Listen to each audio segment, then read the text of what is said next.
Is this my volume as well? That way I can. Fans, welcome to the 2024 Cal State Conference Championships presented by U.S. Bank and hosted here at beautiful Lithian Driveway Fields. Today's women's soccer semifinal, a contest between the number 1 College of Idaho Yotes and the number 5 seed Rocky Mountain Battling Bears. The Yotes, as the higher seed, have been designated as the home team. Battling Bears will be the visiting team. We would like to thank our local partners for hosting the Cal State Collegiate Conference Championships. Travel Medford and the Southern Oregon Sports Commission, City of Medford Parks and Rec, and our university hosts, Southern Oregon University and Oregon Tech. Also, thank you to Table Rock Sports for the streaming of all 14 games this week. Kyle Clements here in the broadcast booth. Alongside me is Greg Millick. And Greg, we saw College of Idaho yesterday on Sunday, beat Corbin by a margin of 10 goals to nil. It was an outstanding performance. 4 first-half goals, 6 second-half goals, and throughout the season they have been the 1 seed. They were the 1 seed coming into this tournament. They're showing why they're the 1 seed. Yeah, I mean, it just top class from top to bottom there on Sunday, and that was probably the lesser of the close games of the two that we saw, of the ones that we saw on Sunday. Taking a look at the bracket as we get started here. Rocky Mountain in white uniforms, purple numbers, purple letters, white socks. Battling Bears with black shirts, black shorts, black socks, green letters, green numbers. The bracket, College of Idaho, Rocky Mountain right now. They will play the winner of the later game between the Oregon Tech Owls and the Eastern Oregon University Mountaineers. We're glad you're all here with us at Wheeler Field for this women's semifinal. Throwing down the near sideline for the Bears. They'll play it back.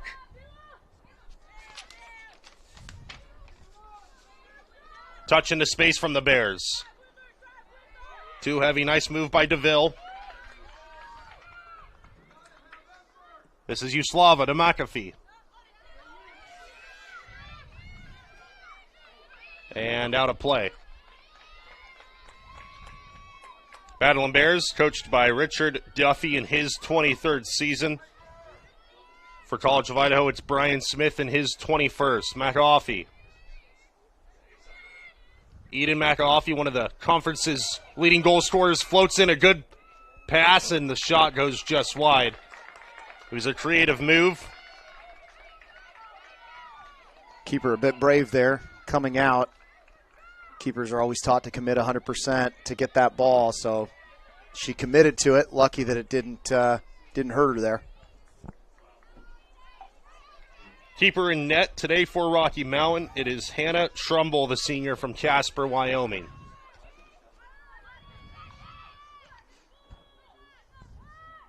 Battle in the midfield. Uslava lays off. Down the line for McAfee. Out of play for a Yotes throw.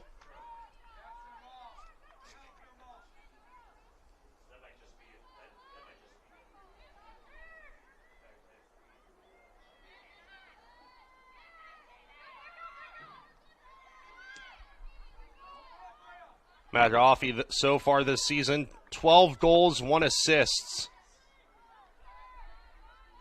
She's been lethal in front of net as that's headed away. Nice tackle in the midfield, picked up by Lyons, who loses it going the other way, right to left. And a nice clearance back down will force Trumbull off her line to pick up. 42 minutes left in the first half. We're glad you're all here with us.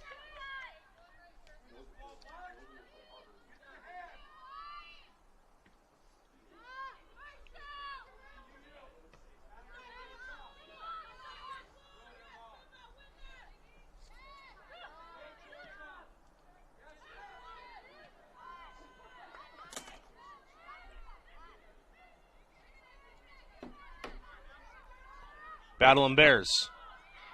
Poked away. Lions. Uslava. Down the line for Eden McAfee. being harassed, trying to turn on her, and it's cleared for a throw.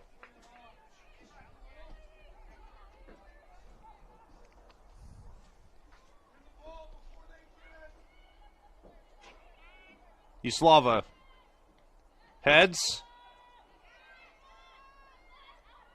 into the middle of the park, whiffed on. Battling Bears send it down the line. Shaylin Olson, back to chase for College of Idaho, turns. Last touch by a Battling Bear, it'll be a Yotes throw. In goal today for College of Idaho, it's Olivia Brenchley, the sophomore from Providence, Utah. She pitched a shutout in her quarterfinal matchup against Corbin.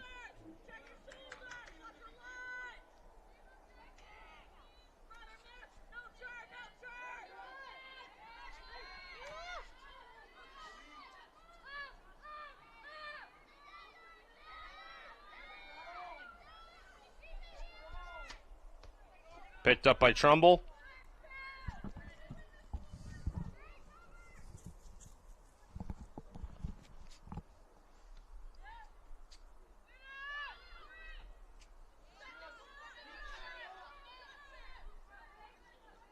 Davis trying to battle. It's out of play for another Yotes throw.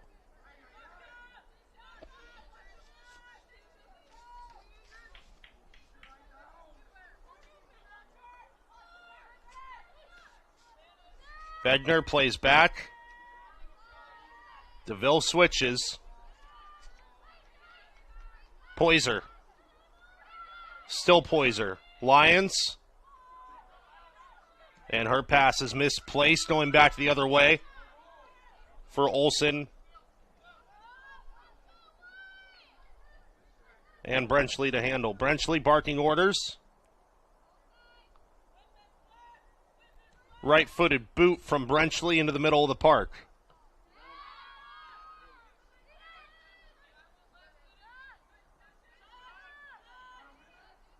DeVille. Too far for Uslava. And it's out of play. Through the first 7 minutes or so, Greg, really, College of Idaho, the more comfortable of the two sides, you can see. Yeah, seems to have settled in a little bit more quickly here than Rocky Mountain. The first 10, 15 minutes are always kind of feel each other out, and these are, obviously a playoff game. Rocky Mountain's success is going to be getting the ball on the ground and finding their center forward's feet with good hold-up play from Mack up front. But, yeah, C of I seem a little more comfortable in the early going. See if Rocky Mountain can just find some composure. It's a free kick for the Yotes. This one about 30 yards out. Uslava standing over it, as is Lyons. 4 Yotes in the penalty area. Shot on target. And finally picked up by Trumbull after she spills it. Turf carrying a little bit of moisture this morning. So ball's going to skip a little bit here in the early going until it warms up a little bit and that moisture gets off of the turf. So a little bit of skip right now. Poyser throws quickly.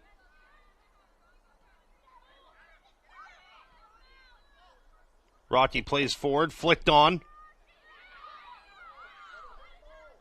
Lensing takes a heavy touch. She'll hold up play. Still Lensing into the penalty area and cleared. That's better for Rocky Mountain. That's the way they play. Into Mack's feet, get it out to Lensing and Davis on the other side. Both of them have good pace to get in behind the defense.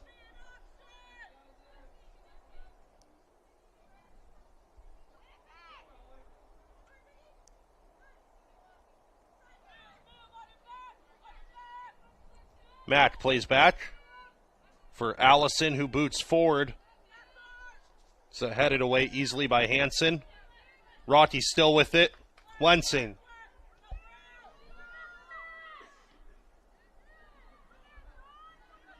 Out wide. Picked off by Poyser, but a heavy touch lets her down out of play.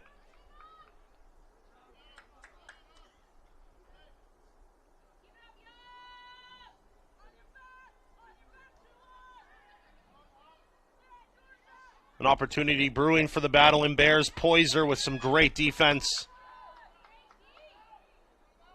Uslava plays back. And it's out for a goal kick. Good pressure from the Battling Bears these last few minutes. Rock Sports Network is providing live stream coverage for all 14 matches of this year's Soccer Championships. To watch the matches live or on demand, visit TableRockSports.net.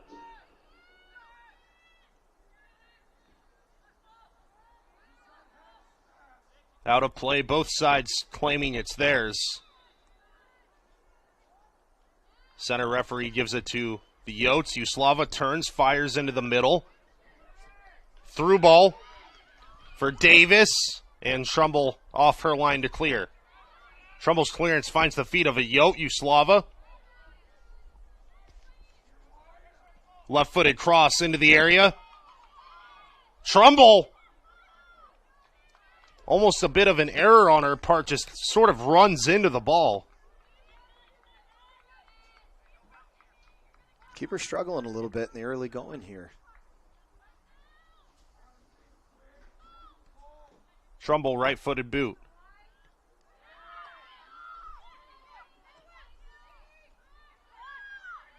Battling Bears moving right to left through the midfield.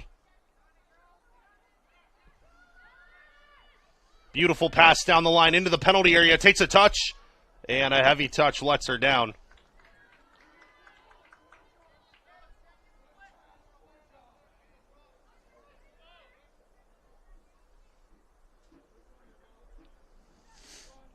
.34-30 left here in the opening half. Rocky started very slow, with College of Idaho being the more comfortable of the two teams. Rocky has since grown into the game a bit here and there.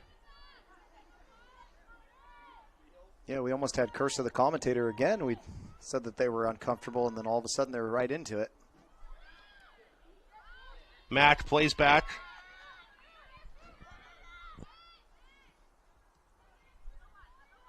Gaudry.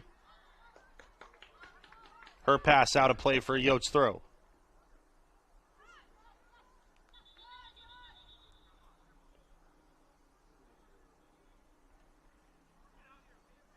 Referee blows his whistle. He'll give possession back to the Battling Bears, who throw quickly and give it away.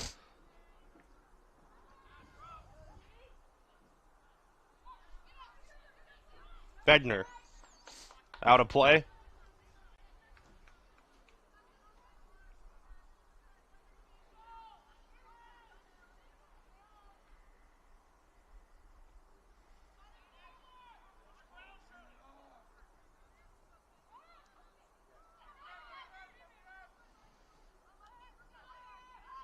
Uslava. Poiser. With a nice touch into the penalty area. Ava Poiser slides across. Reed. One-time shot. Saved by Trumbull.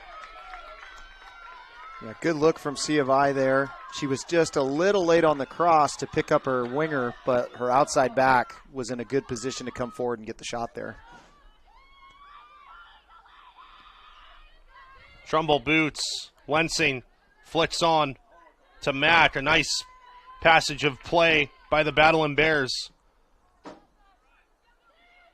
Lions. Uslava. Poiser.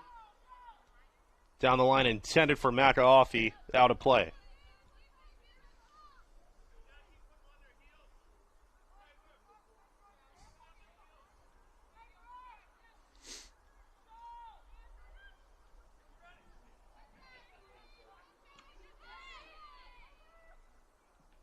Mack. Unable to claim it. She's still pressuring. And Yotes clear over the head of Uslava, out of play.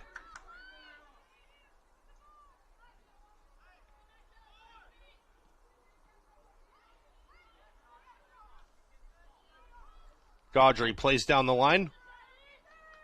Heavy touch. And cleared. Yeah, it's interesting, Greg. Some of the things for these two sides that may have worked in the quarterfinals probably not going to work today.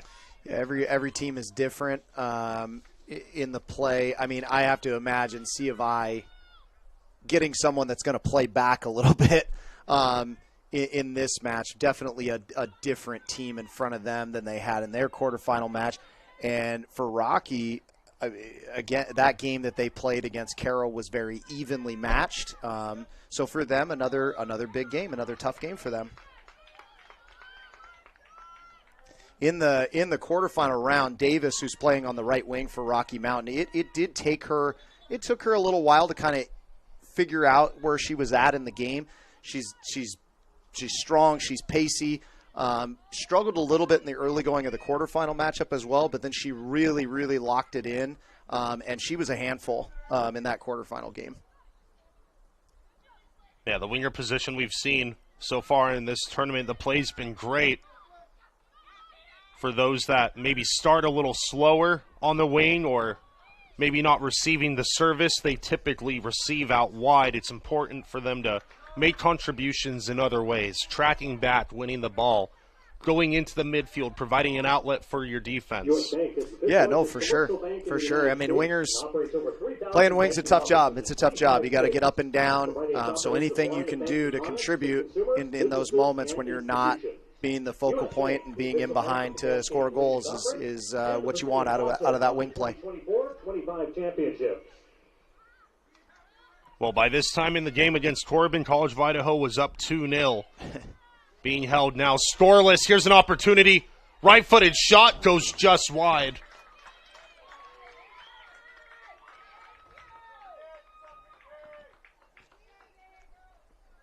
That was Natasha Davis, the junior from Kuna, Idaho, with an opportunity. A little bit of contact in the box as well. I was curious if the referee was going to have to make an interesting decision or not. No, it's a good no call. Got the opportunity. Not enough contact there to be anything. Goal kick taken into the middle of the park. Well done by Lions to jump it. Maka'afi. And finally cleared. The key to Rocky today, Greg, is going to have to be very quick when you're on defense. It's one touch and you find an outlet. One touch, you find an outlet. Yeah. You hold on to the ball just a split second too long. Players with the quality of Maka'afi, players with the quality like Uslava, they will make you pay. Yeah, C of I has shown that they're gonna press high up the field. So you're absolutely spot on. It's got to be 1 and 2 touch. You've got to get to your positions in transition quickly so that those outlets are there. A little bit of contact from Poyser there. Well done by the Battle Bears to jump it. Excellent defense, and the foul's given. Battle Bears upset with the decision. Yotes will have a free kick in a somewhat dangerous area. Yeah, clear foul there. She got the defender, attacking player playing in one touch there. Defender's a bit late. Kinney Lyons, who was outstanding on Sunday, she'll take the free kick from about 37 yards out. 7 Yotes in or around the penalty area as Lyons Watts jogs, drives her right foot through the ball, back post. Headed away for the moment, whiffed on. Yotes trying to settle things down for another attack. Lyons with an excellent turn. Into the area, still Kinney Lyons. Maybe eyeing up a shot, she does. And a rebound by Trumbull. And Greg, I think College of Idaho and I think the coaching staff will see Trumbull has spilled a few shots here and there. I think that'll be the message at halftime to keep testing her. Yes, 100%. I mean, she's kind of showing right now. I don't know if it's just the nerves or maybe conditions right now, but she is struggling to have clean catches on the ball. So if I'm on the coaching staff on the side, we keep shooting the ball, make sure we hit the target, and everybody follow up. Wegner, Uslava. Yotes building their attack left to right. Still Uslava with an excellent cut. Uslava right-footed into the penalty area. Back post, too much on it. It was a clever idea from Gianna Uslava.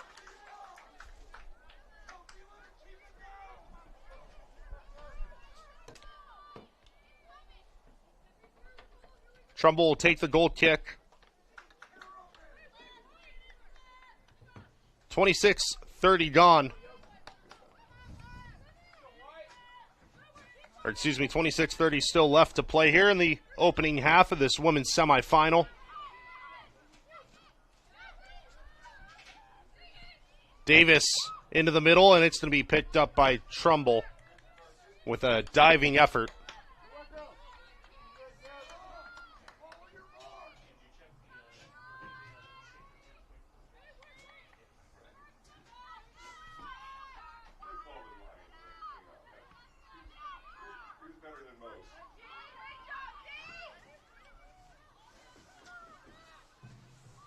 Bears in possession in the back. Played wide, too much on it. It's a turnover. Charlize Davis couldn't get there. Reed throws for McAfee. Poked away. Morgan Mack. Out wide. Pass intended for Davis, out of play. Yotes will take possession.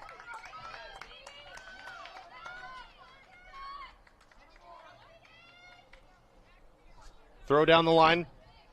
Davis. Dispossessed. Too much on it for Maya Mack to handle. Headed back towards Mack. Excellent ball through the midfield. Played down to Lensing.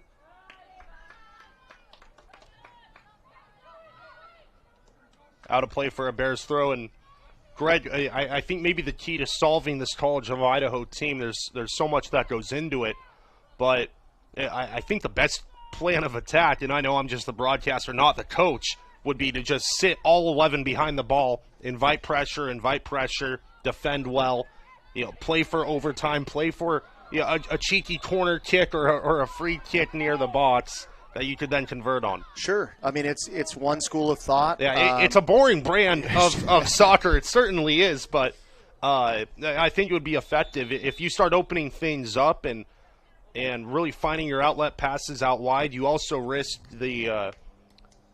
College of Idaho going the other way on you. Yeah. I mean, it's the two schools of thought. Do you sit in and are you disciplined in either a mid block or further back, or do you put some pressure on up front? The way I see it now, I mean, C of I does a really good job of getting numbers forward, and so that's wonderful for them in attack. It means you're going to put more bodies around the box to shoot and score goals.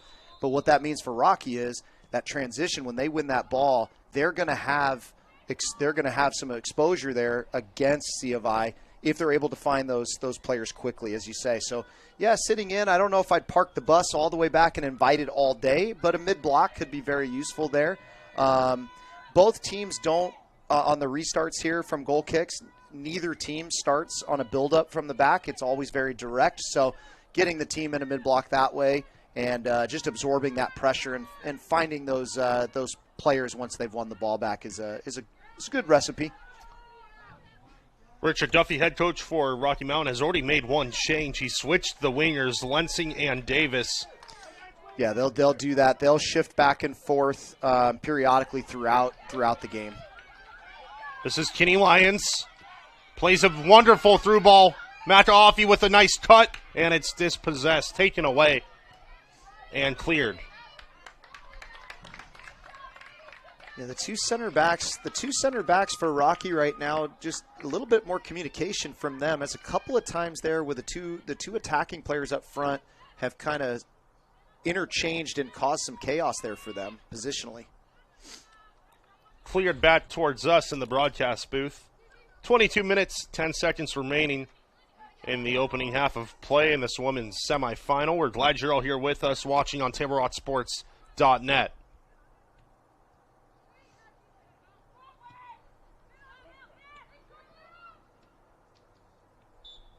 Laid off. Whistle blows. Yeah, a little late challenge from behind there. Dean plays quickly to Morgan Mack. Lensing. Nice build-up play here from the Battle and Bears. Intended for Mack. Up top and cleared. That was a nice little string of passes from Rocky Mountain to unlock some key players. Yeah, and Rocky's really good at that. When they get those frontline players in to hold it up and then have the midfielders come up the field. And that one, they actually got the outside back involved as well.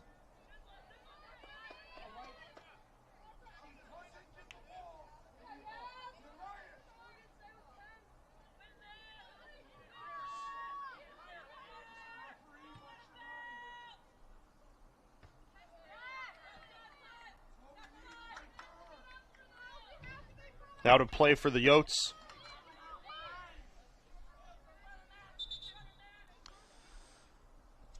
Substitutions being made on the Yotes side. Off steps Natasha Davis. Off steps Eden McAfee. Eguren steps on. Osuna steps on as well.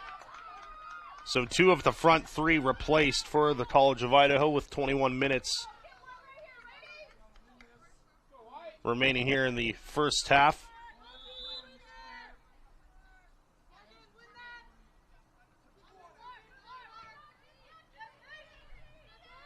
Hansen plays wide. DeVille. Poyser just out of her reach.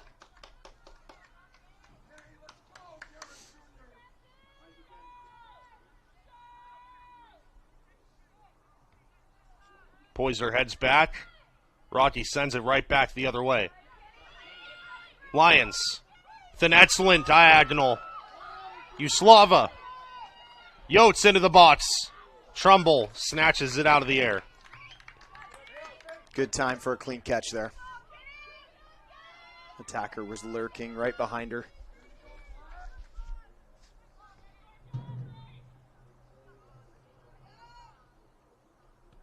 Trumbull boots.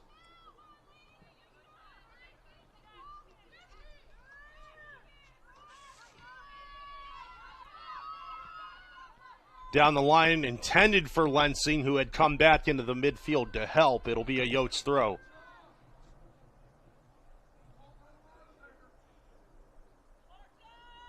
What a beautiful setting for a semifinal to take place, right? You've got the changing colors of fall all around us. Yeah, it's you know, everybody asks what's your favorite time of year, and for me, it's the fall. Oh, and absolutely. Just here at Lithian Driveway, when the leaves start changing colors like this, it's such a great environment to be in. And the rain held off on us. It did. It did. We got a bit lucky with the weather today. That one last touch by Uslava. It's out for a Battle Bears throw. They'll throw to Mack with a wonderful turn. Davis can't put a foot in. Eguren goes up for it. Rocky wins it. The pressure in the midfield by College of Idaho is immense. Played down the line for Uslava to run onto. And she does. Uslava taken down. We could see a bit of color here. Should be a caution coming here.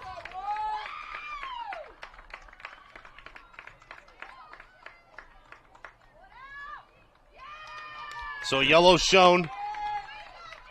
I'll try and get a number for you when I can. The numbers on Rocky's jerseys. A bit. That was number 17, Ashley Donahue, the junior from Springville, Utah, shown a yellow card. She'll go into the book. Lyons stands over the ball. She'll take this right-footed. 6 Yotes in the penalty area, all at the back post.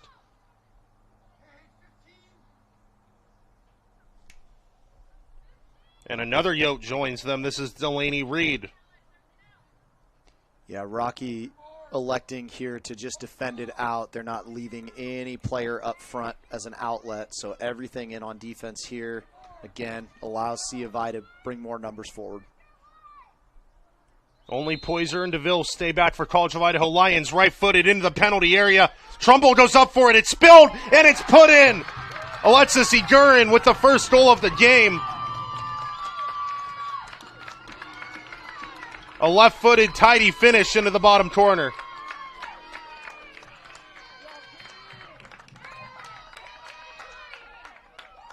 Yeah, Yeah, keeper comes to claim, but just too ball played too high. Couldn't make a play on it. And as she comes forward there, she has to reset quickly, and I think she was just out of position there. Egerin, the senior from Meridian, Idaho. Vicuna High School graduate. Spent some time at Boise State. Gets the first goal of the game for the Yotes. It's not the way Rocky wanted to start either, Greg, because as Davis is called there on a common foul, it's not the way you wanted to start for Rocky, because if you do get that first goal, you can kind of go into that very low block I was talking about, and it will really slow the game down, shut down passing options. They would have much more control. They'd be able to play their style of soccer as opposed to now needing a goal, probably going to have to take some more risks. Yeah, I mean, now you have to, if you're C of I, the burden is on Rocky Mountain, right? You have the goal advantage. You can take your time. You can be particular about the way that you want to go about it. Egerin with an opportunity, rounds the keeper, right-footed, it's in, her second of the morning. And they come off the back of one another. And it's a mistake for Rocky Mountain. Center back mistimes it there, and unfortunately for her, she ended up putting it in the path of the attacking player, and a good move from the attacker and a clean finish. Well done by Egerin. Not to get jumpy, not to get nervous when she saw the opportunity presenting itself. Calmly rounds Trumbull and slots home. Well, as you said before the second one went in, now they're really going to have to go after it, because you got to get something out of this to get into the game here. Lensing left-footed cross is blocked in traffic. Wegner with a beautiful ball through to Hansen, who plays down further. This is Osuna with a beautiful ball in for Egerin.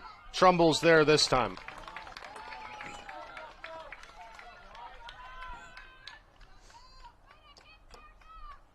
And it was interesting to note Sunday's game, Brian Smith in that second half against Corbin, when the result was kind of no longer in doubt, had been kind of playing around with a few different formations, some players in different positions, treating it almost like an extra training session.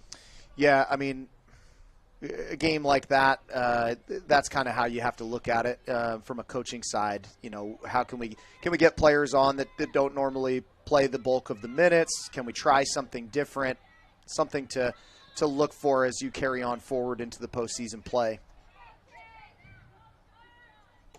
Free kick for Rocky Mountain on the Yotes half of the pitch. 16 and a half minutes remaining here in the first half of play. Battle and Bears desperately need a first half goal to go into the break with something to feel good about. A bit of belief, a bit of confidence. Ball skips past Mack. Nice shield play. Davis has a shot from long range that goes just over. Big one for Rocky. Well, I mean, obviously you want to score to try to get yourself back into it, but the bigger thing for them is to calm it down in the back and make sure we don't concede anymore as well. 2-0. Most dangerous lead in soccer, because if the opponent gets one, the wind's in their sails and they could get back into it. So you want to make sure that you keep this at 2-0.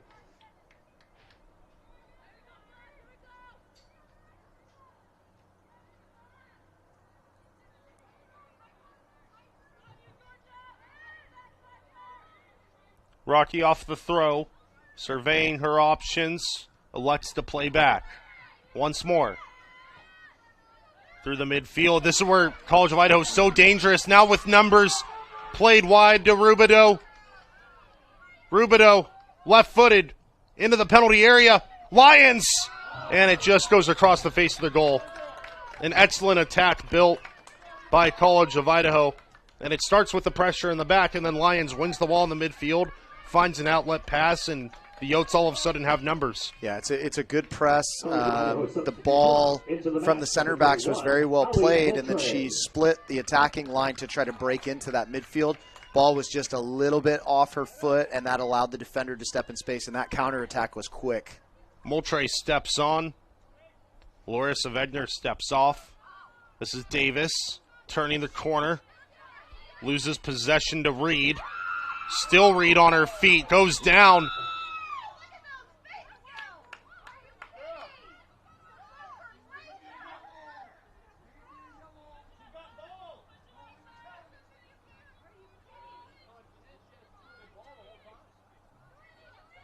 Reed speaking with the official. No caution shown. It easily could have. Yeah, and she's upset that the foul is against her, but Davis established position first, and honestly a little lucky because she does go into the back of the leg of Davis there. Adams-Jones off the free kick. Matt with an opportunity, and it's poked away. Reed clears.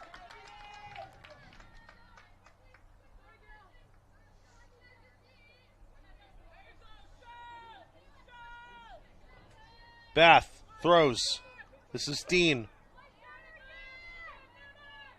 Down by the corner flag. Intended for Davis and out of play.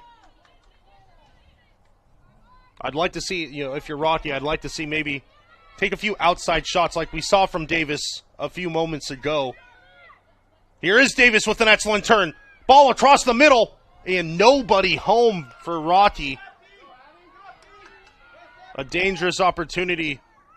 Well done by Rubidoux. Eguren on her feet. Can't quite win it. And Brenchley is there. I was going to say Brenchley really not tested too much through the first half hour. Yeah, I think she's seen one shot at her goal, and it was over her head. Moultrie. Eguren trying to slip through for Osuna. Lyons with a head on it. Well done by her. Out to DeVille. Out to Poyser. Eguren. Switches play to Reed. And a foul given. They're going to say Davis just caught her foot on the turn. Lions standing over it. Yotes have already scored from one set piece this morning.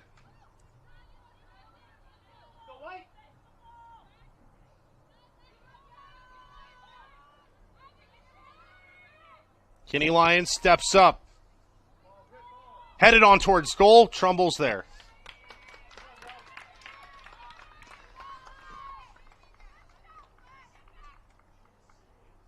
Don't know whether this is stylistically for them, if Rocky Mountain is kind of half marking, half zone even on their set plays like that, but C of I got numbers on that back post, and they had players open there with nobody marking them.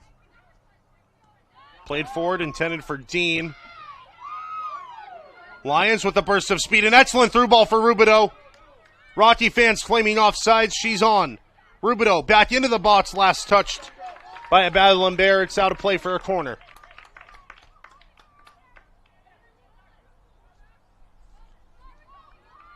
Yeah, Lions in that number 10 role is defensively right now is killing them in there. Every ball that goes in, she wins.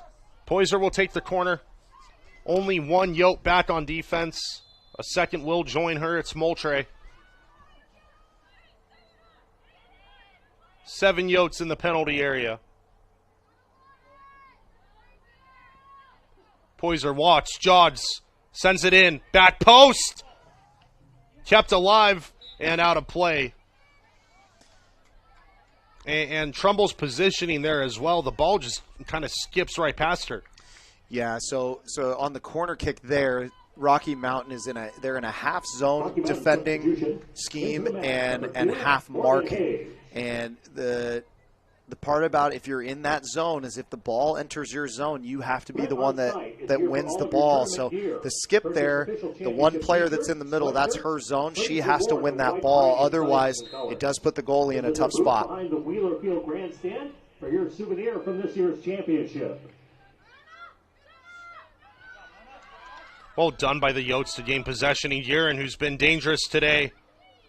She's found the net twice. Osuna taken down. Nothing given. Yeah, he'll get it now on the...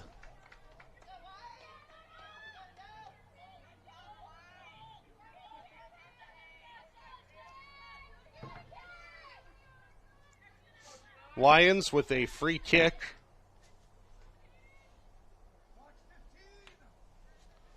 Lions, line drive, cleared. Trumbull scoops.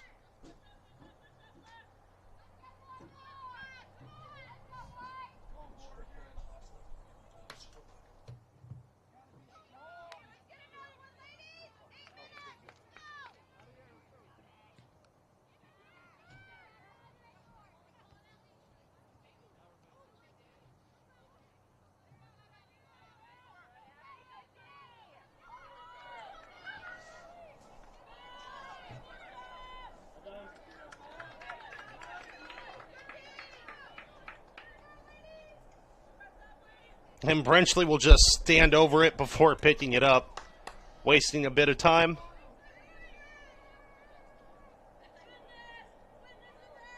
Brenchley boots. Lions. It's a beautiful diagonal. Maybe a bit too much on it for Poyser to run onto. She'll be able to get there. Guerin with an excellent turn. Eyeing up a shot. Tate's just wide. It's a good look. Had a bit of pace behind the ball as well. Would have been a hat trick, a first half hat trick for Guerin should that have found the side netting.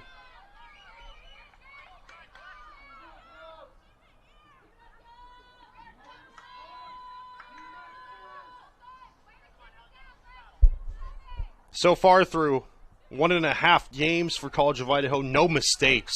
Maybe a misplaced pass here or there, but nothing fundamentally wrong with what they are trying to do and trying to achieve. There's another excellent ball out for Reed.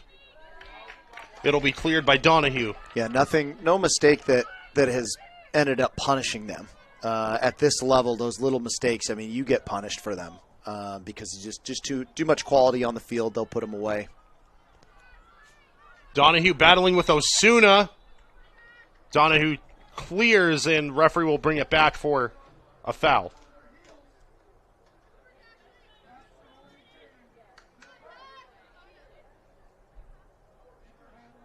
See if they maybe just play back to Trumbull, let her take some space before booting down. Donahue will just take it off Osuna's head. Adams-Jones battling. Played wide. Rubidoux, who was excellent yesterday, had a hat trick and 2 assists. Plays down. Moultrie can't get there in time. Comes out to Osuna, edge of the area. A floated cross back in. Headed away. Back out to Poyser. Rubidoux heads on for Moultrie, who gives up possession to Allison. And Matt called on the foul. Maybe a bit of a frustration foul there from Mac. Yeah, it's a forwards foul. Yeah. She's just trying to get involved.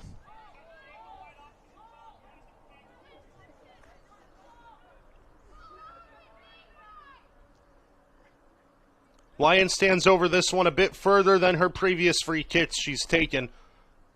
She'll play wide. Olsen, who floats it in. Flicked on. And cleared.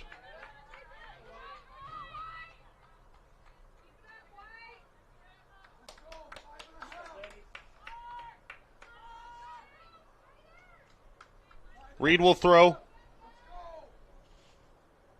Mack chasing. It'll be cleared by Donahue for Rocky Mountain and played back.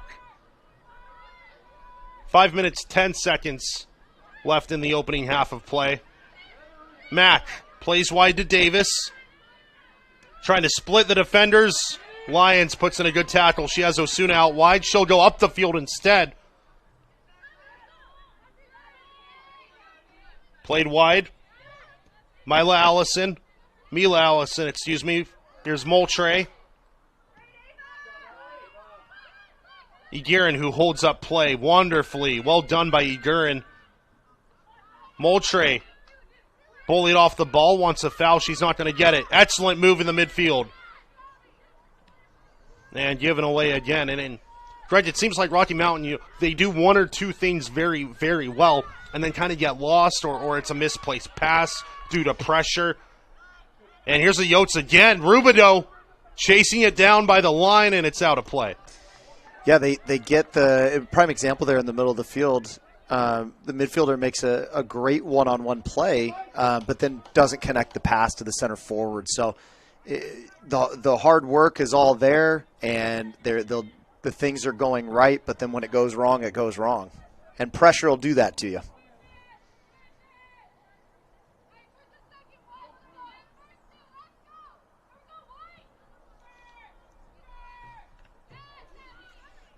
Ball bounces from head to head before it finds Osuna out wide.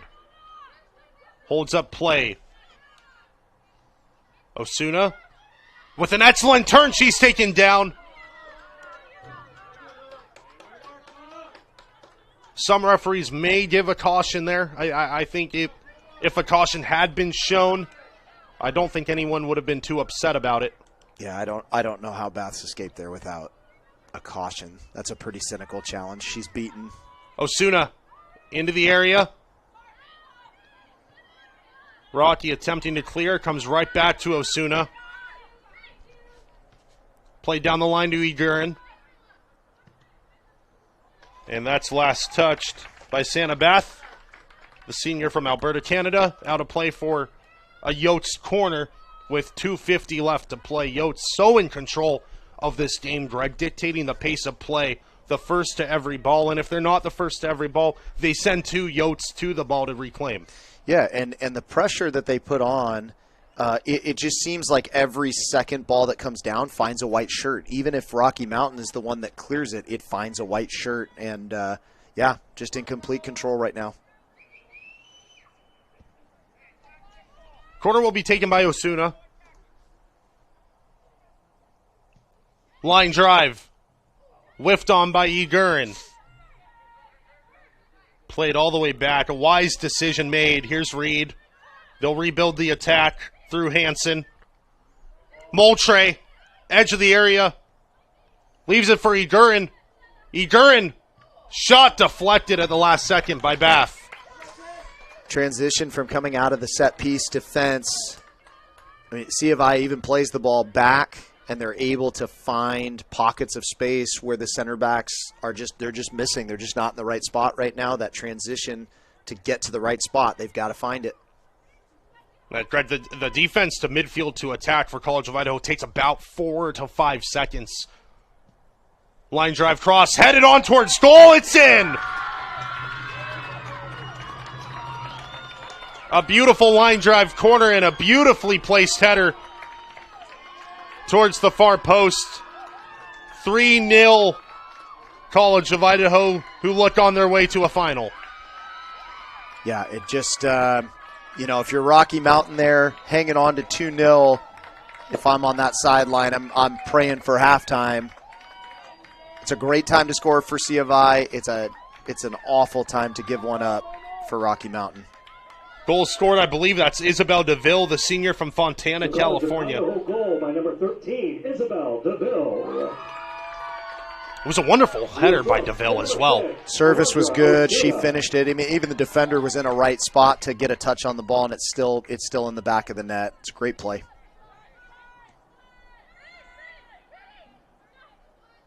It's a brutal goal to give up if you're Rocky Mountain.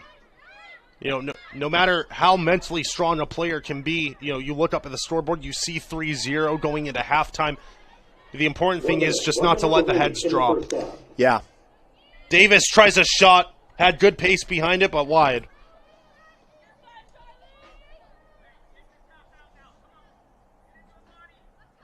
Yeah, Rocky Mountain would have been hoping to get out of the half at 2-0 because at 2 you can look at that score line and go, we're still in this. If we get one goal, we're right in this. I think it's the amount of set pieces that Rocky have conceded that you can only allow so many set pieces before they score. Yeah, that'll have to be something that you're going to want to talk about, fouling in and around the box, corner kicks. I mean, it's football. It's going to happen. Can you limit it as much as possible? 10, 9, 8, 7, 6, 5, 4, 3. And that'll do it. 2, 1, 0. At the end of the first half, your score, College of Idaho 3, Rocky Mountain 0. Really, Greg, as dominating as of a first half in a semifinal, I think we'll see. Rocky Mountain College of Idaho not only with a 3-0 lead going into half, but really haven't conceded many chances to Rocky Mountain either. 2 shots, both by Davis, both off target, is really the only blemish on College of Idaho's resume right now. Yeah, and the shot quality, the 2 that were given up, as you said, off target, and she's out from a distance. I mean, as a defensive group, you're willing to give up those kind of looks because the percentage is very low that it's going to go in the back of the net. So no, that was a very, very well put together half for C of I. Now, if you're Rocky Mountain, if you're a part of that coaching staff, you're playing for your tournament life. You're playing to prolong your season today. Do you think about maybe going to a different formation? I think Davis has probably been the most active forward for them, probably the most engaged forward for them. Do you try and just set up more shots outside the penalty area for her? Maybe 1 goes in, you're back in it. Maybe 2 go in if you're lucky. What really do you think will be the game plan for Rocky Mountain to climb back into this? Well, it'll be interesting to see what they do. I mean, if they have another way, if Rocky Mountain has another way that they like to press, I mean, you have to get pressure up the field now. As you said, you're playing, there is no tomorrow. So going after it and trying to put a little more pressure higher up the field if it's possible. The way that Davis and Linsing play as wingers, they really look to get to the byline. So shots from outside the box might be a change for them. We'll have to see how they do it. But for me, it's can we get some more pressure on the ball up the field defensively because we've got to get out of that shell. And how clean can we be on the ball? Can we get us a look? I would challenge my players. Can you get a goal in the first 10 minutes of the second half? Because if you can get one in the first 10, then we can move on to the next 10, and we can see what we can get out of that. I think it's interesting as well in that first half. Maya Mack really a non-factor. When she gets the ball at feet, facing her own goal with her back towards Brenchley, Yotes able to close in on her. They send 2. They've sent 3 players at times towards Mack. I'd like to see Mack, receive the ball at feet, take a touch, send out wide, or play back to your midfield, try to build something or kind of around the edges, because right now I don't think Mack's going to be able to get through the 2-3 defenders she needs to get on to goal. Yeah, and it's having seen her now for a full game and a half. I mean, it's not her game to be the 9 that gets in behind the back line. She's a hold-up forward. When they do play quality balls into her feet and she's able to hold it up and the midfielders come with her, that's where great things start happening for Rocky Mountain. I mean, that's where they get a lot of the good build-up play and they're able to get their players into the box. So if that's the way, if the style isn't going to change, they've got to get her on the ball cleaner. The midfielders have to connect it. She can't be lunging and diving for balls that are just off her feet. It has to be clean, and then they have to go with her as well. Let's talk about the College of Idaho side now. The message here at halftime to them, I would almost challenge them. If I'm the coaching staff, you go get a goal in the next 5-10 minutes. Put this to bed. Put this to rest, and then we can start to make some substitutions and get ready for Thursday's final. Yeah, that's it exactly. Because at the college level, I mean, every player is going over to that side going, hey, it's not over. It's not over. That team over there is going to come out with some fire first 10, 15 minutes. So you're exactly spot on. I challenge the players. Can we go get one more in the first? Can we get a goal in the first 10, 15 minutes? And as you said, put it to bed. then you can make some changes if you need to, start getting those players on and start getting rested up for a final. But no, the first 10, 15 minutes, I expect Rocky Mountain to come out with some fire and try to get one and get back in the game. And if I'm C of I, no letdown here. Let's take it 0-0 and let's go. We're going to go ahead and take a break. 3-0 at the half. College of Idaho lead. They have 1 foot in the door for a Thursday appearance in the final. We'll be back after word from our sponsors.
Diverse venues? We got them. Year-round sports access? You bet. Race cars, soccer, paragliding? Check, check, check. Medford has it covered as your sport ground, where the West Coast plays. For several weeks, the Southern Oregon Sports Commission has shown you examples of good sportsmanship and bad sportsmanship. Here's why. 75% of youth athletes quit sports by the age of 13 because they're not having fun. 75% of rookie referees also quit each year. Why? Well, it's because of the way they're treated by coaches and parents. We can do better. We must do better. Know your role. Learn more at southernoregonsports.com. There's a time machine that takes you back to a world just a few streets wide. So dive into the past and let them see the world through a simpler lens called Southern Oregon. Their adventure begins when you travel Medford. At U.S. Bank, when we say we're in it with you, we mean it. Not just for the good stuff, the grand openings, the big expansions, and the celebrations, although those are pretty great, but for all the hard work it took to get there. The late nights, cold pizza, the glamorous travel, the juggling acts. We are in for all of it, all of us. It's tough for sure, but less tough when you have the right people by your side, like Kayla from Kansas City, or Brian from Boise. He's great too. And thousands of other bankers around the country. Because your glory is our glory. If it's important to you, it's important to us. And all the cold pizza will be worth it to get us farther than we ever thought we could go, to be better than any of us could ever be alone, proving day in and day out that there is nothing as powerful as the power of us.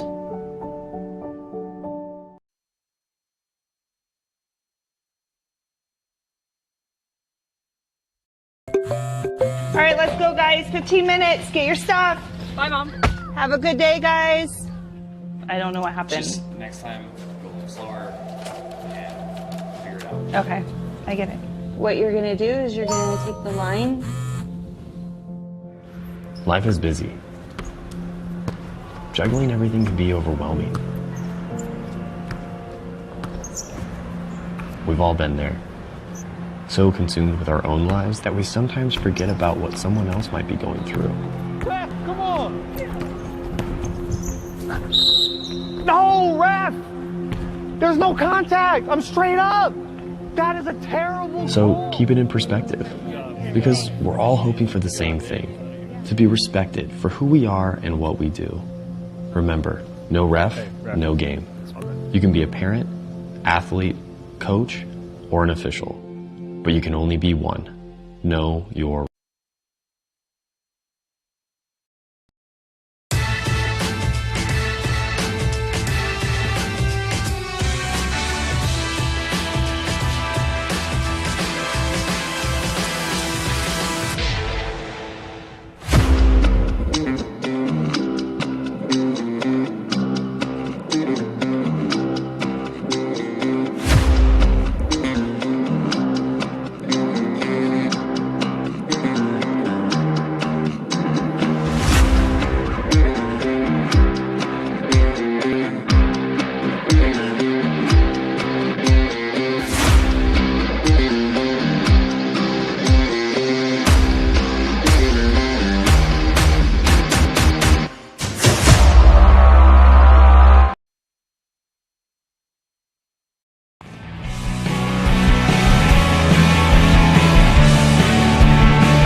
is a getaway? Is it leaving the familiar behind or discovering a place that feeds your hunger?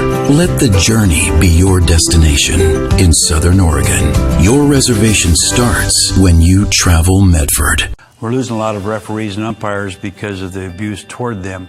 We get way too many people who feel they can officiate much better from the stands.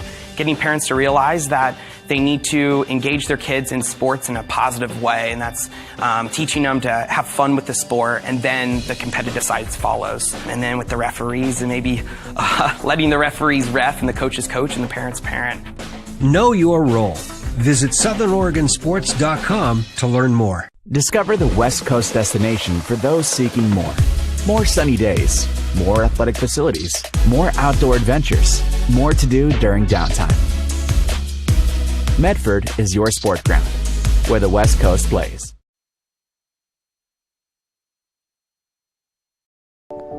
At U.S. Bank, when we say we're in it with you, we mean it. Not just for the good stuff, the grand openings, the big expansions, and the celebrations, although those are pretty great, but for all the hard work it took to get there. The late nights, cold pizza, the glamorous travel, the juggling acts. We are in for all of it, all of us. It's tough for sure, but less tough when you have the right people by your side, like Kayla from Kansas City, or Brian from Boise. He's great too, and thousands of other bankers around the country. Because your glory is our glory. If it's important to you, it's important to us. And all the cold pizza will be worth it to get us farther than we ever thought we could go, to be better than any of us could ever be alone, proving day in and day out that there is nothing as powerful as the power of us.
Diverse venues?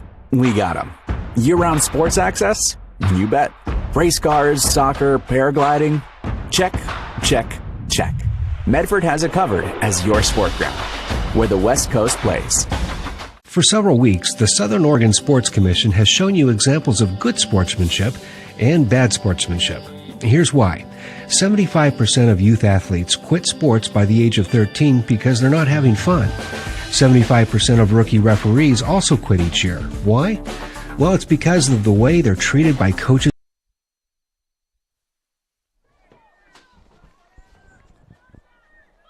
Welcome back for the second half. College of Idaho 3, Rocky Mountain 0 as we get started. Poiser with an errant touch. Here's Davis.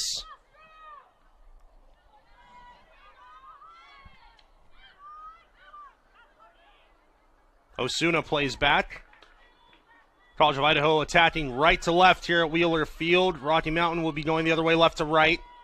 Beautiful pass into the midfield. This is Hansen with time. Plays through Robidoux. Can't quite get a foot on it. She had her in the first 2 touches that she took, and she waited just a little too long there to play her. If she gets her right on her break right there, she's probably in. Trumbull boots.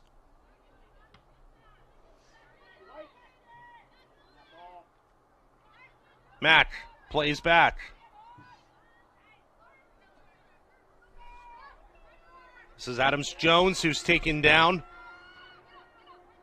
Egerin plays wide. Begner, who was excellent yesterday, had a couple of goals against Corbin. Well done by Wegner to shield the ball, but it's out for a Rocky throw. So she's helping out the Battling Bears there on the near sideline. Flicked on by Lensing, but it falls to DeVille, who plays back. Lensing's just got to settle that at her feet. Nobody above her to flick the ball on to. Egerin. The wonderful ball to Lyons.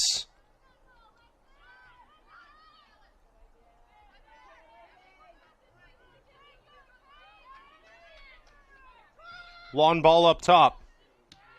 College of Idaho first to it.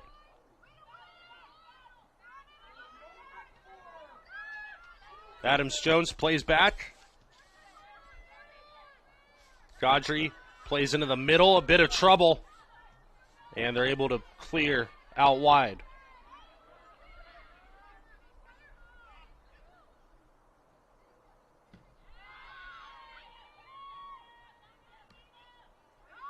Lions.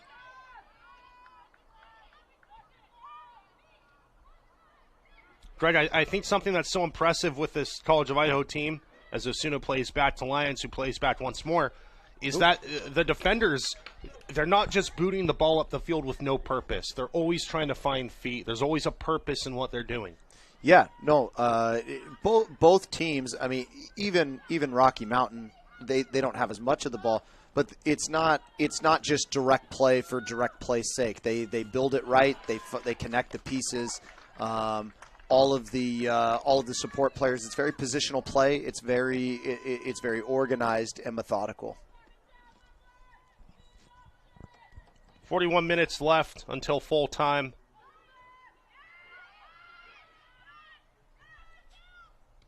Bednar lays off, played forward for Egerin, who's tripped up. Rubidoux out wide once more for Poyser.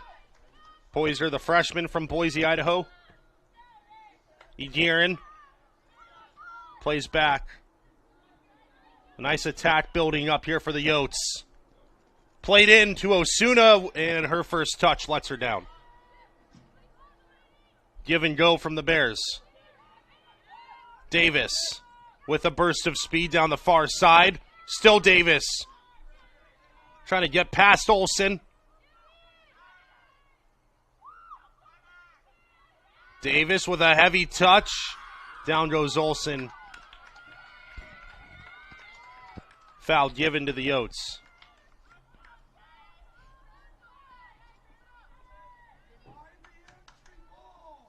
Yeah, like I said at the half, Davis is a player that just so strong, so pacey. Do they change the way that she plays? I'm based on the first few minutes here. I'm going to say that they're not going to change the way that she's going to play. So she's going to need help. Poyser into the middle. Egerin leaves it behind for Osuna. Trumbull with an errant pass, but it somehow gets to Morgan Mack, who plays wide. And look at this pressure from the Yotes. Egerin careful to not cause a foul. Poyser to Osuna, who plays back once more, and they'll switch play over to DeVille.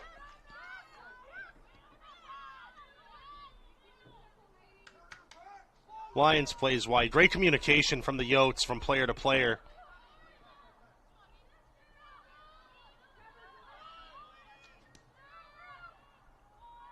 Pass intended for Davis, too far out of play.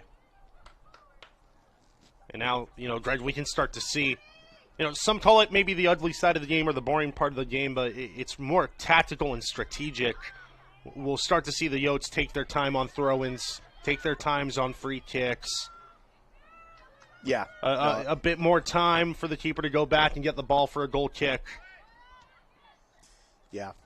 They've earned that right to do so. Yeah. No, it's the, I've been a college coach for 10 years, and when I was younger and a little more fiery, I think on the side that stuff used to bother me, but at the end of the day, if you don't like it, don't go down. Yep. And that's just the way it is.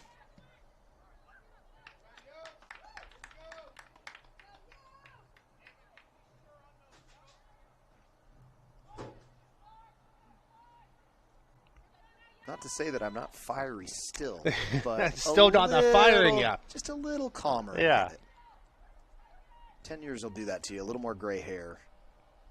I coached high school soccer at Sheldon High School up in Eugene, and I remember, trying my best not to get upset at those kinds of things. It's out of your control, and yeah.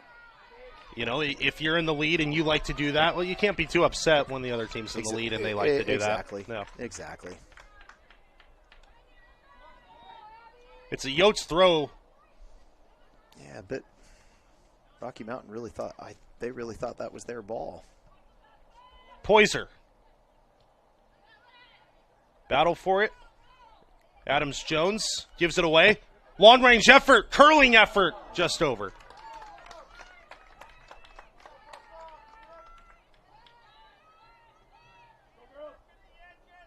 Was Larissa Wagner, the senior from Meridian, from Rocky Mountain High School, played for the Boise Thorns as well. Under Armour, Court Sports, Enterprise Rent-A-Car, Alaska Airlines, and Herb Jones.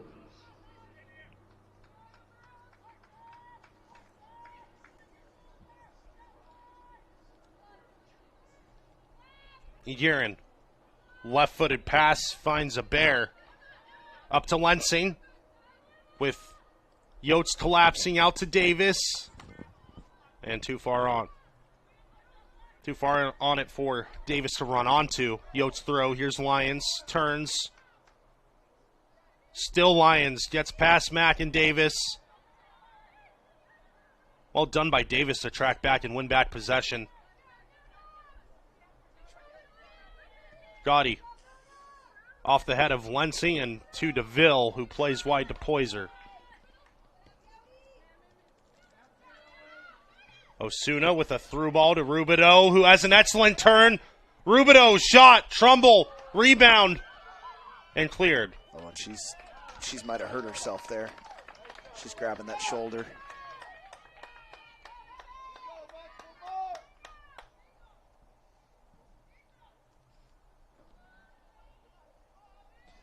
And an issue on that last build-up there with Rocky Mountain winning the ball back, because Lensing is running and working so hard defensively, she kind of loses her positional sense, so that in transition, when they get the ball back, she can't be found in a wide area to outlet to.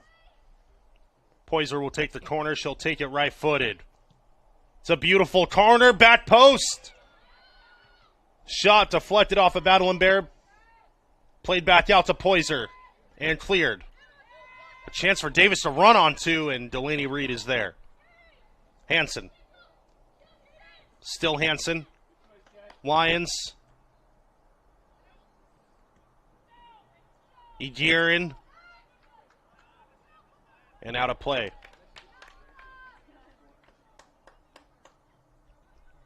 I think something Greg Rocky will have to do in the next 35 minutes or so is, instead of what we saw right there, clearing the ball out for a throw, they might need to start turning in, playing it back to Turnbull, keeping play alive.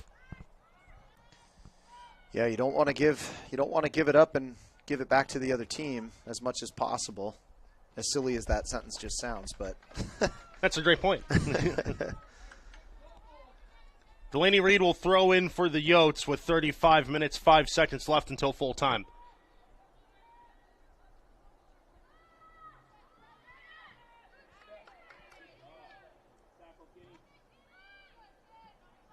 Lensing trying to step in front of Poyser, who takes a spill. Yotes will maintain possession.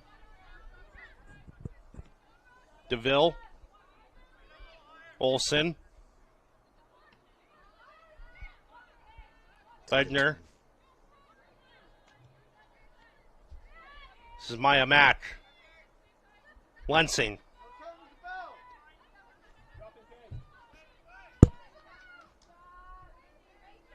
Morgan Mack back to Lensing. Plays wide.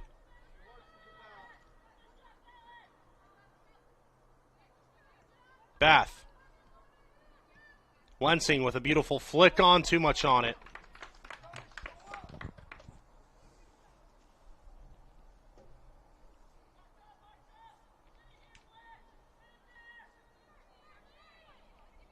Lions taken down by Davis, foul given.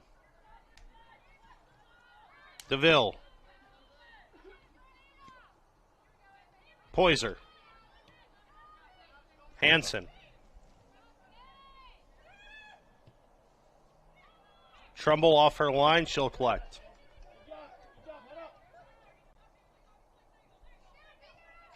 Mack plays wide. Great pressure from Rubidoux, who keeps it in. Left-footed cross into the area, and Trumbull's there.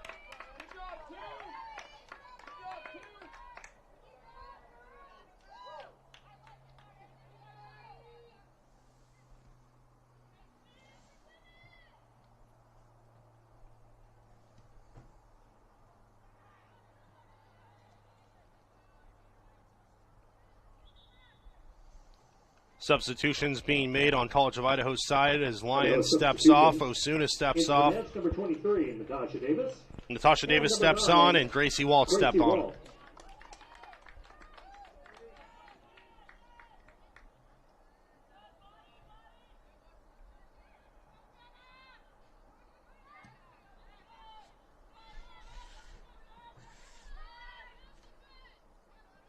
DeVille. Rubidoux, Poyser, Hansen,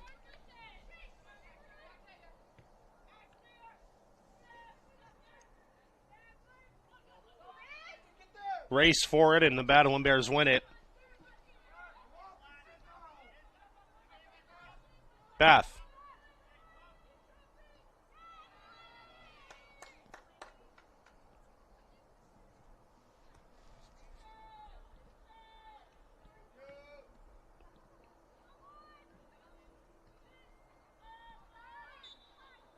Foul given.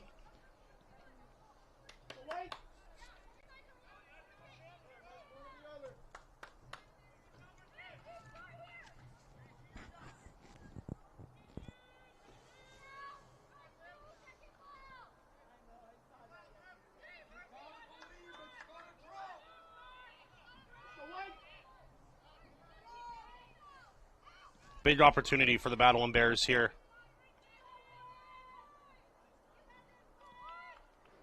This is all about quality service here.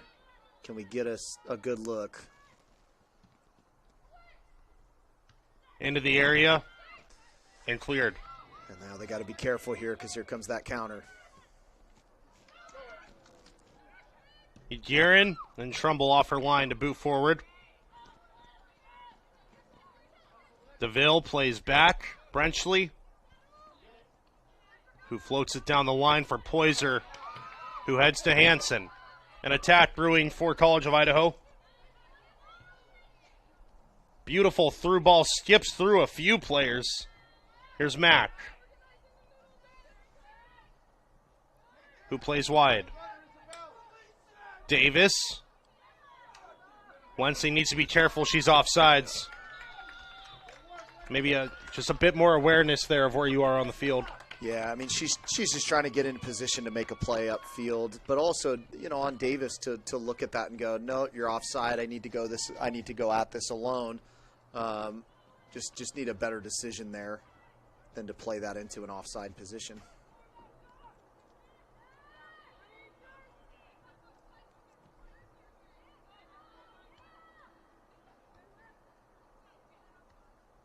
Teams trade headers.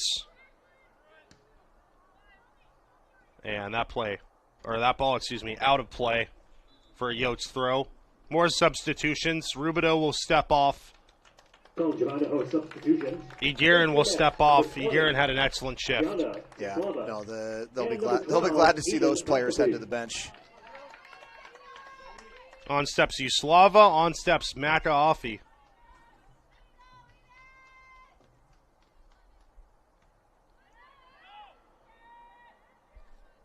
This is Morgan Mack. Lensing slips through, intended for Davis. Yotes are there. Hansen out wide to Uslava. To Mack, who gets a touch on it. To McAfee, Out of play for a Yotes throw.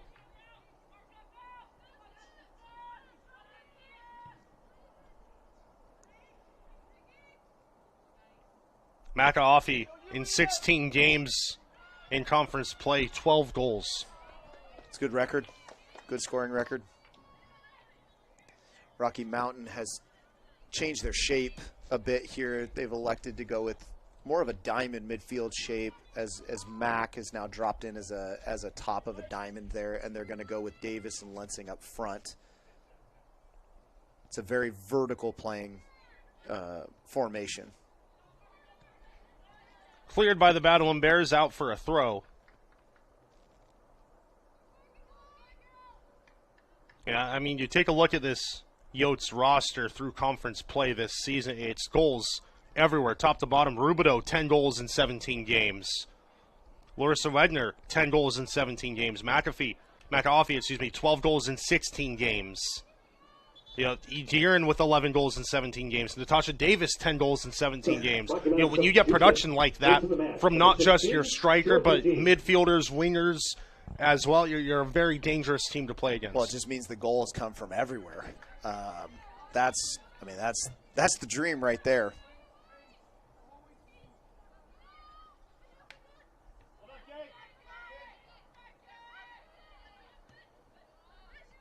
Flicked on by Lensing. Yotes cleaned it up. Offensive statistics for the Yotes, 69 total goals in 17 games. It's outstanding. Floated through, and Trumbull's there.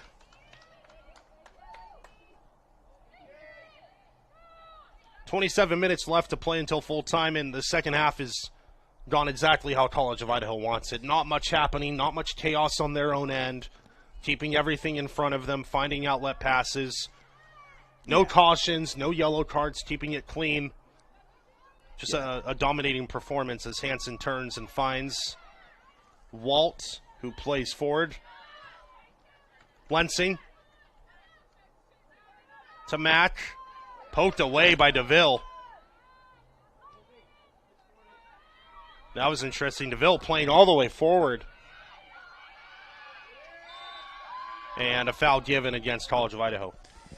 Yeah, I mean, the burden's on Rocky Mountain. You have to come play. You've got to come out of your shell and play. And so if you're C of I, you're very disciplined and you stay in it and don't do too much. Just do the right amount.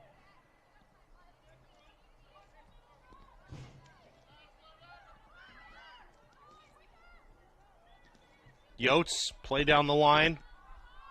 This is Wegner. McAfee with a beautiful cut. Walt plays back down to McAfee, who turns. She's taken down. Nothing given. Turns, fires. It's wide. An interesting decision there. I thought McAfee had been, wrongfully dispossessed. I thought she had been fouled. Nothing given.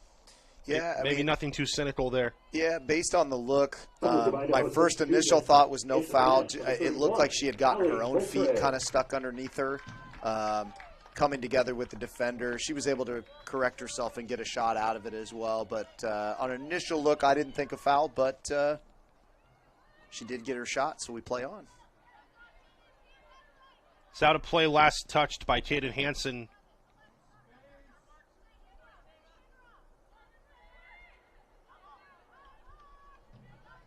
Under 25 minutes left until full time.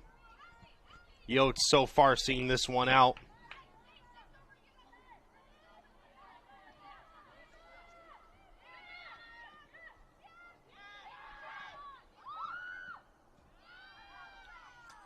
There's so many. I mean, there's many reasons why your attack can be very good and why you score a lot of goals. But the biggest one for me with C of I is their movement of their attacking players when they do build out. Everybody knows when it comes forward that pattern of play is going to be an up and then a back. And every player that goes forward knows that, so they're going to have the time and space to make a good run into space. And they don't run into each other. Everybody knows where they're supposed to be. It's a very well-run attack. This College of Idaho team, this is going to be a tough out, whoever gets them in the final, whether it's Eastern Oregon, whether it's Oregon Tech. Play down for McAfee, too far on it. Trumbull there to collect.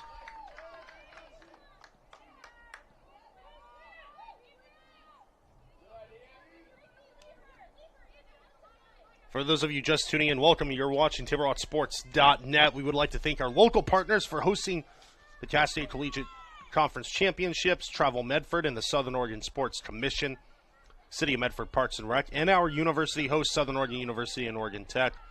Thank you to Table Rock Sports for the streaming of all 14 games this week. DeVille plays back to Brenchley, who one-times it over to Poyser. Down the line to Walt, and a ton of space and time in front of her. McAfee. The beautiful turn takes her space. McAfee bullied off the ball. A chance. It's in. The flag is up for offsides.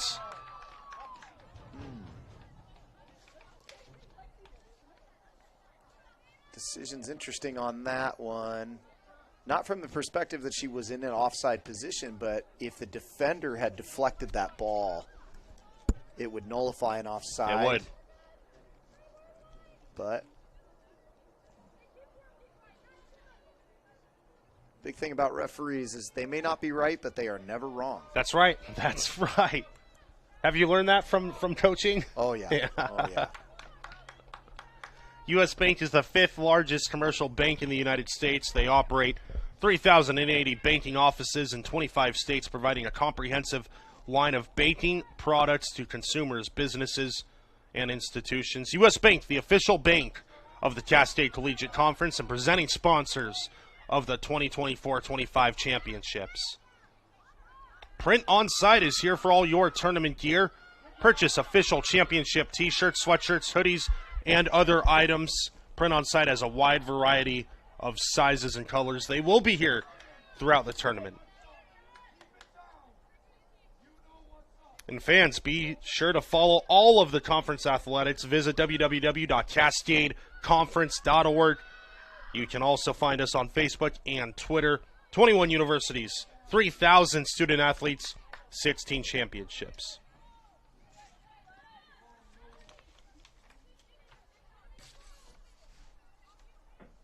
Down to 21-23 left to play. We're glad you're all here with us.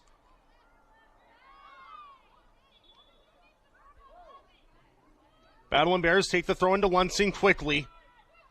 Lensing with 4 Yotes all around her loses possession. Something that make the Yotes such a great side, Greg, is that they just collapse instantly when someone has the ball, even in a semi-threatening area. Yeah, the good numbers around the ball. If you beat one, you're going to run into another. It makes life very difficult. Good positioning from them.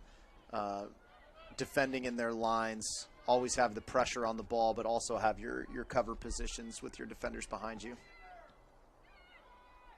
Walt plays back to DeVille, who skies it over to Poyser.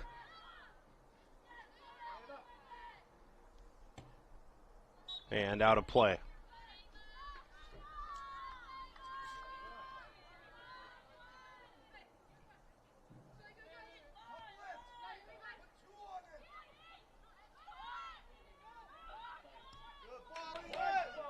A chance, an opportunity. Far post, just wide. Rocky wanted offsides, nothing given. It's out for a goal kick. It was a nice shot from Davis just across the face of goal. Yeah, it's a good look. She had her on the run. Definitely not offside, at least not from first glance. Rocky Mountain substitution into the match. Number 23, Tara Appleby. Fans, to follow all of our conference athletes, visit CascadeConference.org. You can also find the conference on Facebook, Twitter X, and Instagram. 21 universities, 3,000 student athletes, and 16 championships. We are the Cascade Collegiate Conference.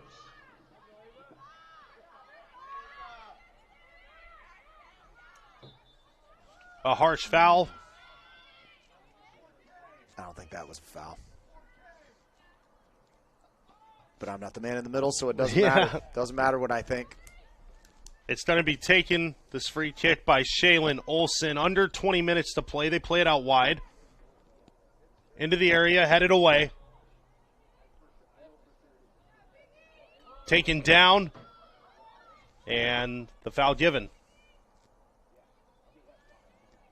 Maybe a bit of frustration starting to come out for Rocky Mountain. Yeah, I mean, mentally, you know, especially if you're an upperclassman and it could be your last could be your final game. You know, you just mentally try to keep that composure. It's hard on any player. I mean, you never want to stop playing.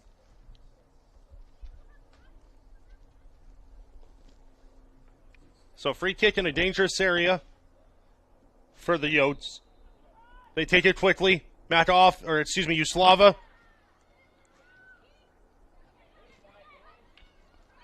Poked away once more, played down, intended for Davis and Lensing. Lensing puts a foot and it's out on her.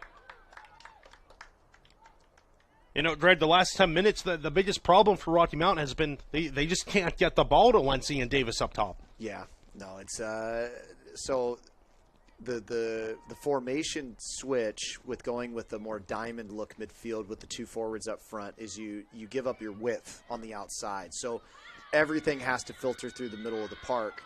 If you're not on the ball all of the time, it's hard to filter the ball then into those forwards who are making those runs up front for you. So yeah, no, got to get on the ball if they want a chance at it, obviously. But that's definitely the struggle right now. Just can't get any sustained possession. Played wide. This is Appleby who turns it over, and it's out of play. I mean, it's credit to C of I's press as well. I mean, when they lose the ball, their counter press is instantaneous. They are right on them. Drilled very well that way. Bath into the middle. Lensing. Appleby.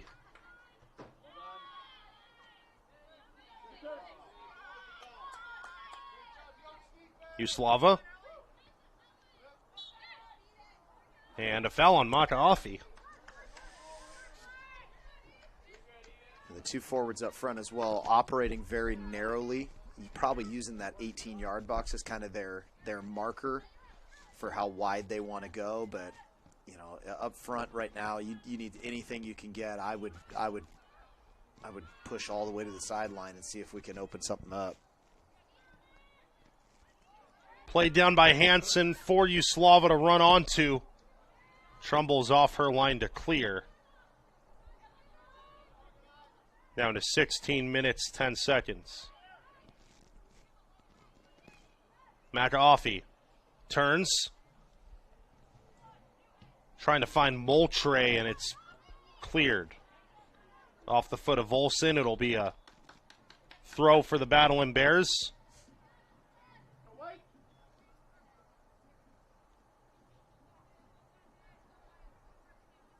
Substitution. Bears make a substitution. 10, Catalina Probst.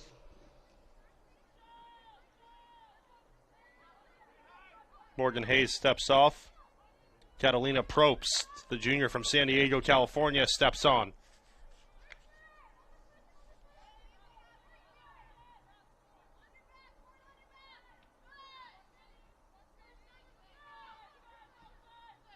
Appleby off her ledge. Turns in the midfield. Plays down. And taken away right away from the Yotes. By the Yotes, excuse me. They've got to figure out how, if they want an opportunity, they've got to figure out how to get that ball in behind that back line. Everything getting shut down in front of it right now. Appleby plays back. It's a misplaced pass. Last touch by McAfee.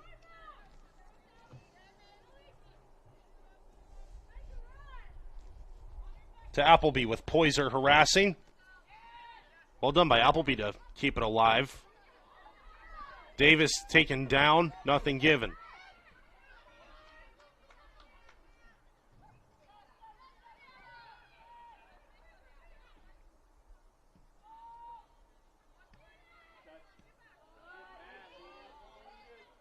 Played wide, too much for the Yotes to run on two. Too much for Moultrie to get a foot on. Under 15 minutes to play.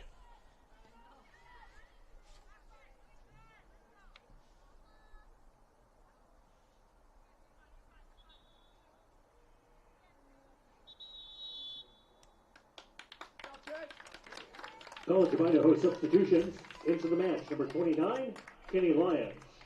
And number 34, Lyons Madison steps Little. on, as does Madison Little. So some more substitutions being made by Brian Smith's side.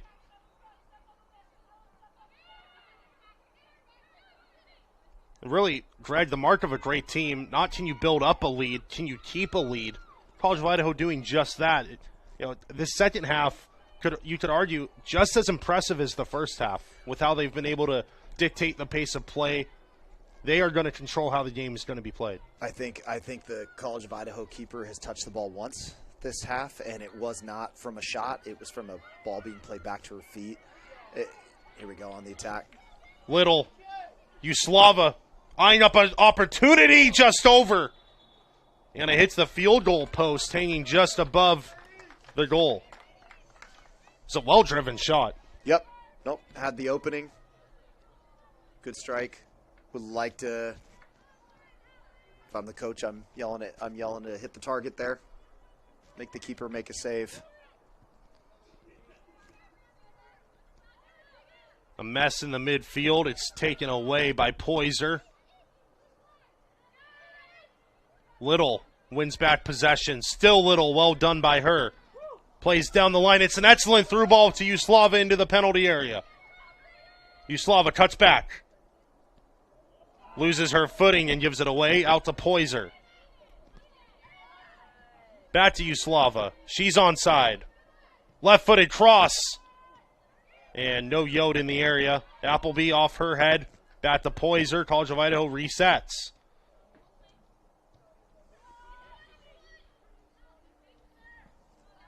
Moultrie. Is maybe eyeing up a shot there. She'll play back. Uslava with a cross. Players collide. Referee will stop to check in on Moultrie.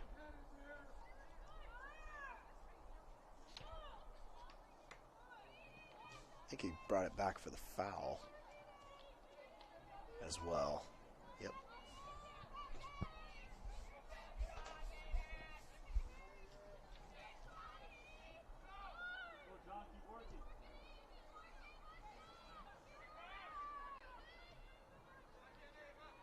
Santa Bath.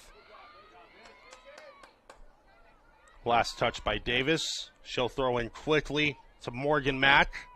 Morgan plays back.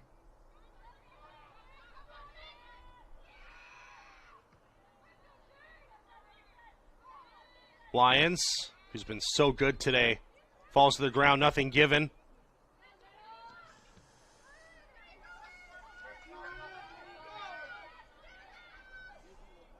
An opportunity brewing. McAfee wins possession.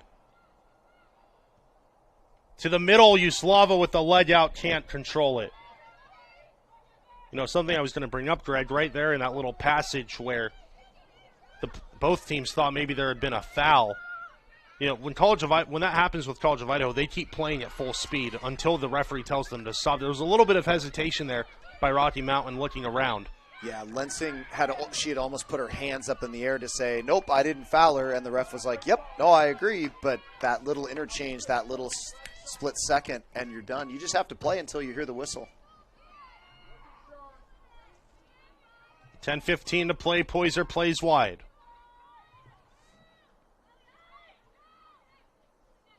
$3-0 Yotes for those of you just joining us.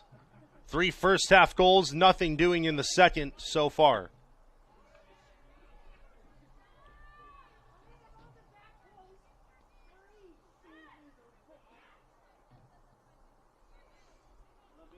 Great pressure by Natasha Davis.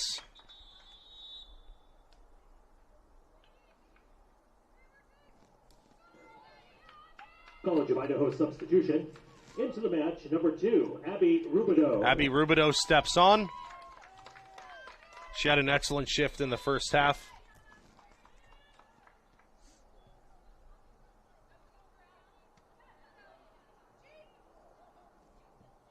McAfee can't get there.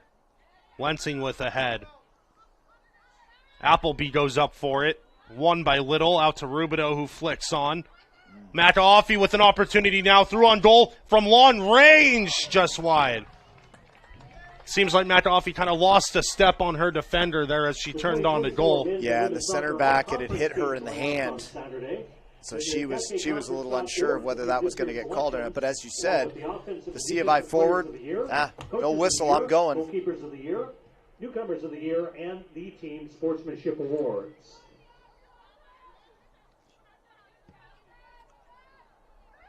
Poyser flicks through, and it's going to be too much for Yuslava to run onto. Goal kick coming up for Trumbull and Rocky Mountain.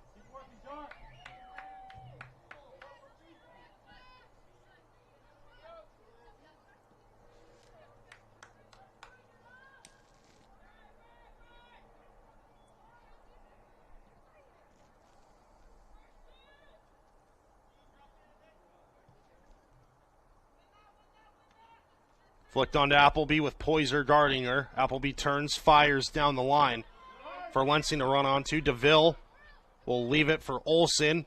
Back to Brenchley, who clears to Poyser.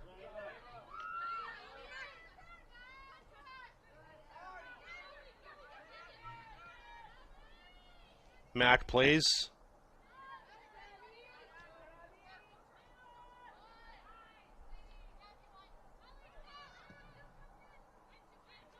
Poyser and Appleby go up for the header. Neither of them get it.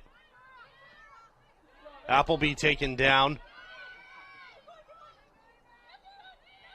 McAfee turns. Through ball. Intended for Yuslava to the corner. And out of play for a COI throw.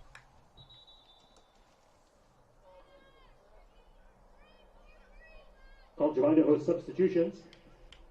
More substitutions being made. Guerin steps back on the pitch. She has 2 goals today.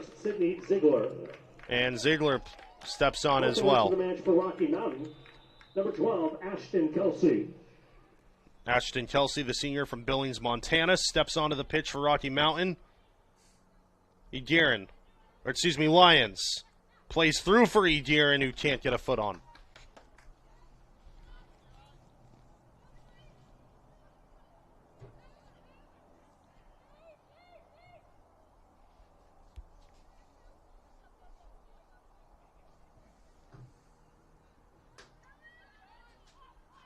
Guerin tries a through ball, doesn't have enough on it.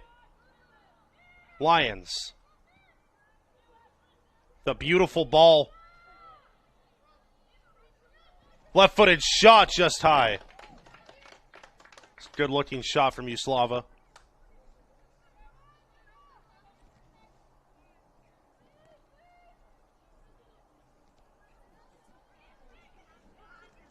Down under 7 minutes to play. Trumbull boots. Moultrie bullied off the ball. Poyser to Little. Rubidoux with an excellent touch. Through Poyser's legs.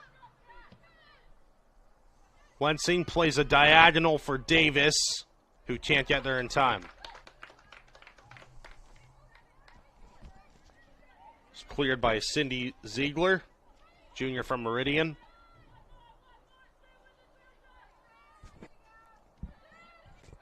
Bears with a long-range effort!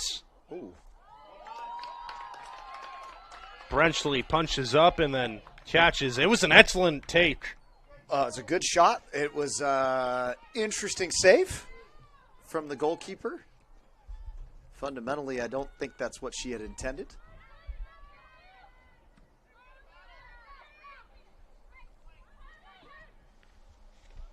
It's got to be the first shot on goal for Rocky Mountain all day. I believe it is, and it comes with 5.5 minutes left until full time. Not what they had in mind as clock is stopped for a substitution.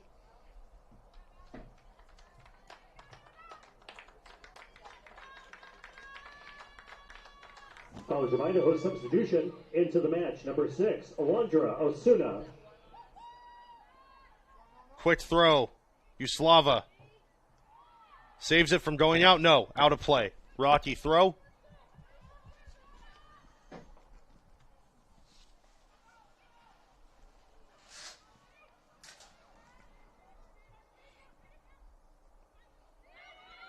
This is Little. To Rubidoux. Rubidoux turns it over. Excellent sliding tackle by Lions.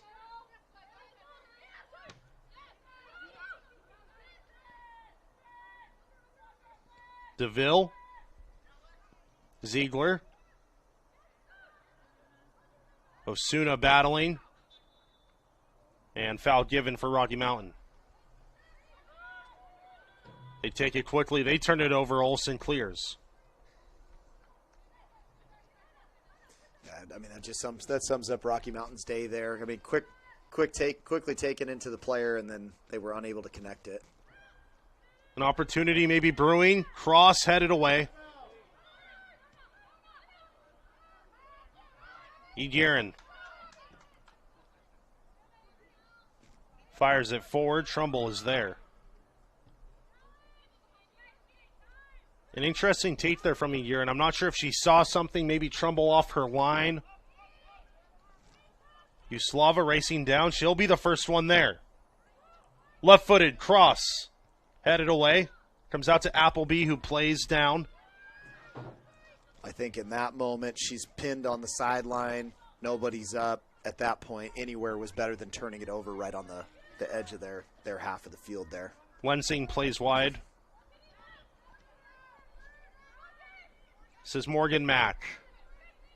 To Kelsey and back to Mack.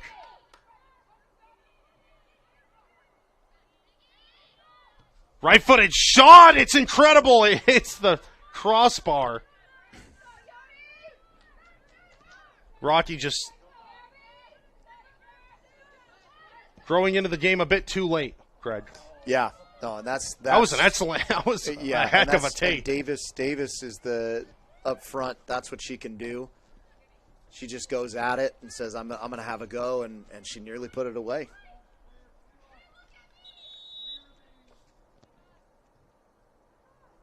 Clock is stopped for substitutions.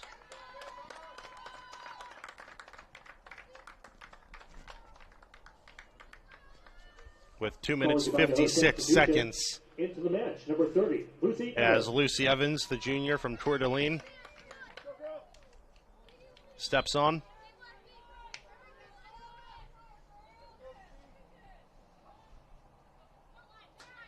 Rubidoux battling with Mack to Gaudry. Gaudry slips through to Lensing.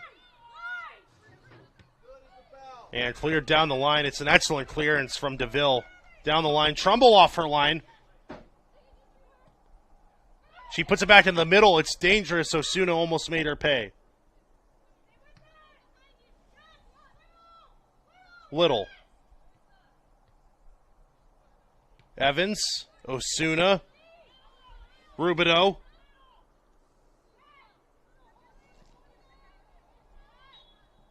And a foul given.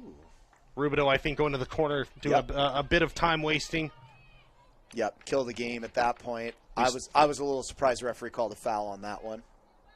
We saw Idaho begin to go to the corner with 8 minutes left until full time yesterday against Corbin.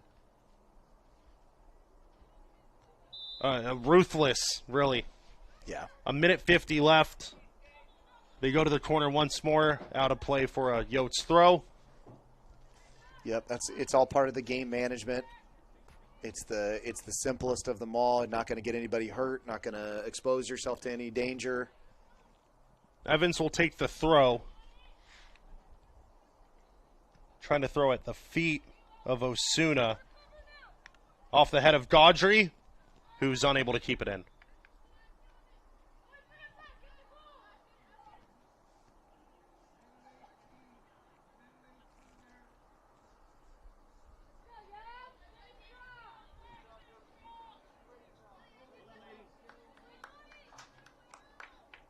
Osuna will throw. Goes down the line to Rubidoux. And it's given as a Yotes throw. I think that went off Rubidoux's foot. 50 seconds remaining.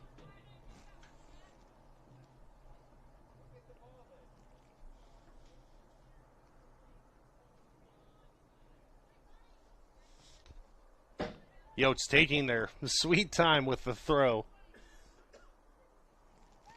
That one last touch by Rubidoux. 30 seconds remaining.